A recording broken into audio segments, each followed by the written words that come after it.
This is a ChargePoint J1772 connector used for charging electric vehicles. One of the shortcomings of these is the lever, the release lever on the top, can get broken relatively easy.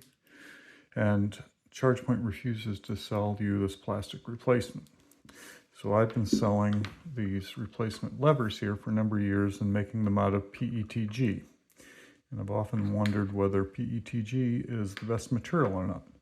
So I started considering looking at other materials and wondered how I might test them. So I designed this tensile test fixture here that has a manual handle. It's got a load cell for a crane. And it's got a place to move back and forth so that we can put tension on this lever here. So the lever in practice sits on a pin here, goes through this point, and then it hooks onto an edge on this side. And what we're going to simulate is pulling and pulling and pulling until that breaks to try to simulate what might happen in the field. In the fixture, the lever mounts into this location and is held on by a pin. Move up and down here, and then I have another piece that holds it down to prevent it from lifting up during the testing, because I don't want it to slip out of that surface, which is one of the problems I had early on in using this test fixture. It was actually the lever would deflect rather than actually break. So I've put into this a little metal insert here as a place that we're pulling on, and we're going to pull on that until failure. I'm going to be testing 6 different materials. I'm going to be testing PLA, which is probably the most common 3D printed material available. PETG is known to have better outdoor performance and UV performance. We'll be testing that. ASA and ABS are also pretty common, a little harder to print. There's PPS CF10, which is a more exotic material that is reportedly a lot stiffer, and it has carbon fiber at 10% loading, so very expensive. And one hopes it has good performance, but we'll see. And then there's PA, also known as Nylon, also very good reputation for high performance and a lot harder to print.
Typically the PLA, when it breaks, the lever detaches, the end hook on the lever detaches from the rest of the body, kind of separating and shattering. Interestingly, the interlayer strength here on this one side is not strong enough to have it couple in and break all together, but on the other side it did couple together, which is interesting to note. The PETG shatters all the way across. It breaks completely across that, giving you two separate pieces. The ABS, interestingly, does not actually fully separate. It pivots out here. Again, the interlayer shear strength doesn't seem to be strong enough to have those side edges help support the load. It just breaks at that point and it twists out. ASA works much the same as the ABS, where that it eventually breaks here down at the notch, but the side supports, the interlayer shear strength doesn't hold up and it just spins out. The PPS also does the same as the other two. It breaks a little higher up, but it shatters down at the bottom. It's not bonding into these shear layers where we build it up layer by layer, and so the side pieces don't get that additional support. The PA, or the nylon, is kind of the first one we see that shatters again all the way across. It supports it. It's the interlayer shear strength is high enough that this middle section doesn't just spin out. And I think we'll see in the numbers you get a higher strength. Also, interestingly, it had shattered here a little bit in this corner where the pin sits in it. That didn't completely fail, but it's one of the only ones to do that.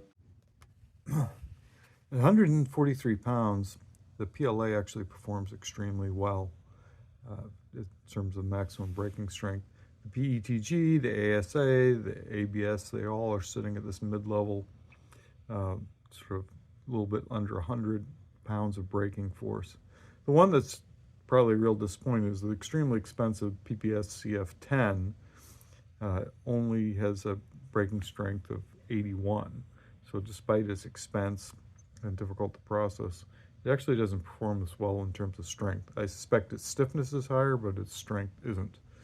The real star of this is the nylon, the PA. At 188 pounds is the best performance by a wide margin.